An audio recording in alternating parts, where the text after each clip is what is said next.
हे प्रेडिक्शन संपूर्णपणे रमलशास्त्र, कवडी विद्या आणि कार्टोमॅन्सी या 3 शास्त्रांवर आधारित असणार आहे. आता या पद्धतीने प्रेडिक्शन्स करायचं कारण काय, तर रमलशास्त्र आणि कवडी विद्या या आपल्याकडच्या खूप प्राचीन संस्कृतीतील विद्या आहेत, परंतु काळाच्या ओघात त्या विस्मृतीत गेल्या. तर अशा पद्धतीने प्रेडिक्शन्स आत्तापर्यंत कोणी केले नाही आहेत, म्हणून हा एक माझा प्रयत्न आहे की त्या शास्त्रांना, त्या विद्यांना परत एकदा उजाळा द्यावा. आणि कार्टोमॅन्सी नावाची जी एक विद्या आहे ती फॉरेन कंट्रीजमध्ये वापरली जाते प्रेडिक्शन करण्यासाठी, स्पेशली फ्रान्स वगैरे त्या भागात ही विद्या वापरली जाते. तर रमलशास्त्रामध्ये ना एक वेगळ्या प्रकारची कुंडली बनते, ती साधारण ही अशा प्रकारची कुंडली ती बनते आणि मग त्यावरून प्रेडिक्शन्स केले जातात. कवडीशास्त्र म्हणजे काय, तर कवड्या तुम्हाला माहिती असते, ज्या साधारण अशा पद्धतीच्या या कवड्या असतात. आय होप तुम्हाला दिसत असतील या. आणि कार्टोमॅन्सीमध्ये आपले जे प्लेइंग कार्ड्स असतात ना, जे आपण खेळण्यासाठी वापरतो, हे अशा प्रकारचे कार्ड्स, हेच कार्ड्स वापरले जातात, परंतु हे मंतरलेले कार्ड्स आहेत, याला मॅजिकल कार्ड्स म्हणतात. आणि मग या कार्डांच्या आधारे पुढे प्रेडिक्शन्स केले जातात. आता याच 3 विद्या निवडण्याचं कारण काय, तर या तिन्ही विद्या ज्या आहेत ना त्या आपल्या पंचतत्वांवर चालतात, म्हणून मी या 3 विद्या निवडल्या आणि मिक्स अँड मॅच पद्धतीने हे प्रेडिक्शन्स मी करणार आहे. कर्क राशीच्या व्यक्तींसाठी 1 नोव्हेंबर ते 15 नोव्हेंबर हा काळ कसा असणार आहे याविषयी आज आपण या व्हिडिओमध्ये चर्चा करणार आहोत. कर्क राशीच्या व्यक्तींना आता वेळ आहे चमकण्याची. तुम्ही आत्तापर्यंत जे काही काम केले, जी काही मेहनत केली आहे, त्याचं चीज होण्याचं वेळ आता आलेली आहे. You will be the star.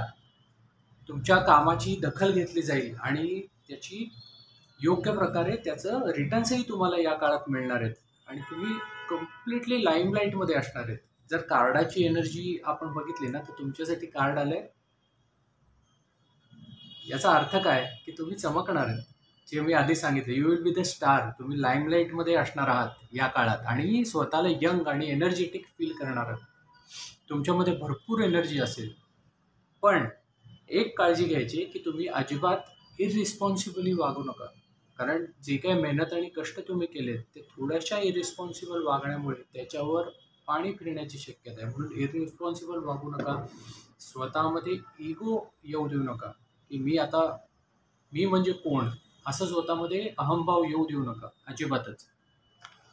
दुसरी गोष्ट म्हणजे आता अनेक वेळा असं होतं की समोरच्या माणसाला वर जाताना बघून, समोरच्या माणसाचं यश बघून काही माणसांना ऑटोमॅटिकच जळायला लागतात आपल्यावर. असं काहीसं तुम्हाला बघायला मिळेल तुमच्या कार्यक्षेत्रामध्ये की एक प्रकारची ना जेलसी निर्माण होणार आहे तुमच्या कलिग्समध्ये किंवा ऑफिसच्या वातावरणात. इतर जी लोक आहेत त्यांच्यामध्ये एक जेलसी निर्माण होईल आणि काहीतरी कारस्थान करण्याचा प्रयत्न करतील तुमच्या विरुद्ध.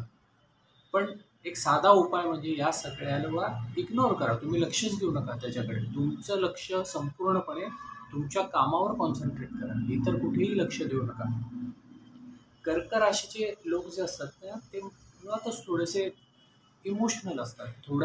थोड्याशा काही घटना घडल्यामुळे ते एकदम हळवे होऊन जातात. भावना प्रधान आपण म्हणतो ना, तसे कर्क राशीचे व्यक्ती असतात आणि याचाच फायदा इतर लोक घेत असतात. त्याच्यामुळे सध्याला इमोशन्सला बाजूला ठेवायची गरज आहे. कर्क राशीच्या व्यक्तींनी इमोशन्स कम्प्लिटली बाजूला ठेवा. जे तुम्हाला यश मिळतंय, जे तुम्हाला देवाची देणगी मिळते, हे दैवच आहे जे तुम्हाला देणार आहे. हे तुमच्या मेहनतीचं फळ आहे, ते तुम्ही स्वीकारा. कुठल्याही इमोशन्सला थारा देऊ नका. घरातही अत्यंत पॉझिटिव्ह वातावरण बघायला मिळते. त्यामुळे घरातील व्यक्तींबरोबर, आपल्या फॅमिलीबरोबर क्वालिटी टाईम स्पेंड करा आणि एन्जॉय करा. अशी संधी फार कमी मिळते. एकंदरच पूर्ण एनर्जी बघायचं झालं तर संपूर्ण पॉझिटिव्ह एनर्जीज सध्या तुमच्याबरोबर दिसत आहेत आणि तुम्हाला तुमच्या कामाचं चीजही मिळणार आहे, ज्याचं तुम्ही अनेक वर्षांपासून वाट बघताय. तुमच्यासाठी मेसेज असा आहे की शत्रू कारस्थान करण्याचा प्रयत्न करतील, परंतु शेवटी विजय तुमचाच होणार आहे की नाही. कारण गुरु आहे तुमच्याबरोबर. ज्याच्याबरोबर गुरु आहे त्याचं कोणीही वाईट करू शकत नाही. एक उपाय इथे मी तुम्हाला सुचवतो की रोज पहाटे सूर्योदयाच्या वेळेला तुम्ही सूर्याला अर्घ्य द्या. सूर्याला नमस्कार करा, सूर्याची वंदना करा.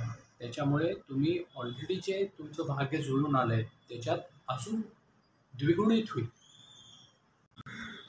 इथे जे काही प्रेडिक्शन्स आपण आज बघितले त्यातले तुम्हाला किती तंतोतंत लागू झाले आणि किती गोष्टींचा तुम्हाला स्वतः अनुभव आला हे मला कमेंट करून जरूर कळवा. म्हणजे इतरांनाही कळेल की हे या ज्या विद्यांचा अभ्यास करून आपण हे प्रेडिक्शन करतोय ते किती ॲक्युरेट आहे. तुम्हाला ही दिलेली माहिती जर आवडली असेल तर व्हिडिओला लाईक जरूर करा. चॅनलला जर तुम्ही अजून सबस्क्राईब केलं नसेल तर नक्की सबस्क्राईब करा. भेटूयात पुढच्या व्हिडिओमध्ये. धन्यवाद.